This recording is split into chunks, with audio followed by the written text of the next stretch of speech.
উনি তো নিজেই সংসার ঠিক মতো করতে পারছেন বেচারি, তাই না? উনি একজন নারী শাসিত পুরুষ। তুই আমার ব্যক্তি জীবন নিয়ে কথা বলো, হ্যাঁ, সংসার নিয়ে কথা বলো।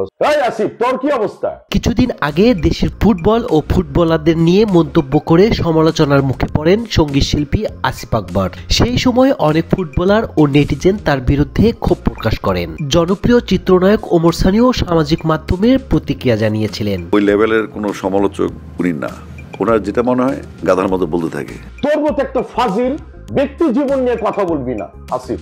সাম্প্রতিক এক পডকাস্টে ওমর সানির করা সেই মন্তব্য নিয়ে উপস্থাপকের প্রশ্নের মুখে পড়েন আসিফ। উত্তরে ওমর সানিকে সহজ সরল চা বিক্রয় করা মানুষ এবং নারী শাসিত পুরুষ বলে মন্তব্য করে আসিফ। উনি একজন নারী শাসিত পুরুষ, এরকম একটা ক্লিবুলিঙ্গের মতো মানুষকে নিয়ে কথা না বলে ভালো।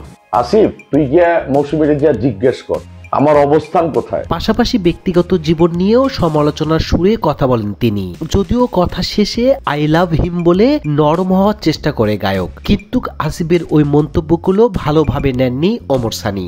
তুই মৌসুমীর সামনে আমার সামনে দাঁড়িয়ে কথা বলতে পারবি? ওই করে আমি কি দেখছি জানোস না তুই? ওমর সানির ফেসবুকে দেওয়া ভিডিও বার্তায় তিনি আসিফকে কড়া জবাব দেন। সানি বলেন, আমি ব্যক্তিগতভাবে ওর কোনো বদনাম করিনি, পরিবার ও ব্যক্তিগত জীবন নিয়ে একটি কথা বলিনি, আমি শুধু চেয়ারের কথা বলেছিলাম, কিন্তু ও টেলিভিশনে আমার ব্যক্তিগত জীবন নিয়ে কথা বলেছে, এটা গ্রহণযোগ্য নয়।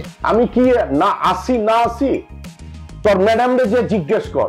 আরো ক্ষুব্ধ হয়ে তিনি বলেন, আসিফ তুই গিয়ে মৌসুমীকে জিজ্ঞাসা কর আমি কোথায় দাঁড়িয়ে আছি, ব্যক্তিগত জীবন নিয়ে তোর কথা বলার দরকার নেই, আমাকে নিয়ে কথা বল, ফুটবল নিয়ে বল, চেয়ার নিয়ে বল, কিন্তু পরিবার নিয়ে নয়। এই ফেসবুকটা সোনার বেঁচে থাকার একমাত্র অবলম্বন। ওর পরিবারকে নিয়ে তো নাই, আমি চেয়ারের কথা বলেছি। ভিডিও বার্তায় এক পর্যায়ে হাত তুলে গায়কের উদ্দেশ্য তিনি বলেন, হাতটা দেখছোস, আজ আমি ঢাকা সিটিতে আছি, সাহস থাকলে সামনে এসে কথা বল। সমালোচনা করো, গালি দাও, কোনো বিজ্ঞান নেই। আজকে আমি ঢাকা সিটিতে আছি, তোর যদি সাহস থাকে তুই আইসা আমার সাথে কথা বল। সানি আরো বলেন, তোর কোনো ব্যক্তিত্ব আছে, মৌসুমী ও আমার সামনে দাঁড়িয়ে কথা বলতে পারবি? ভালো হ, ভদ্র হ, আল্লাহ তোকে সম্মান দিয়েছে, এগুলো ধরে রাখ। আরে ওমর সানি ভাইকে ভালোবাসি। ভালো হ, ভদ্র হ, ব্যক্তি জীবন নিয়ে কথা বলবি না আসিফ।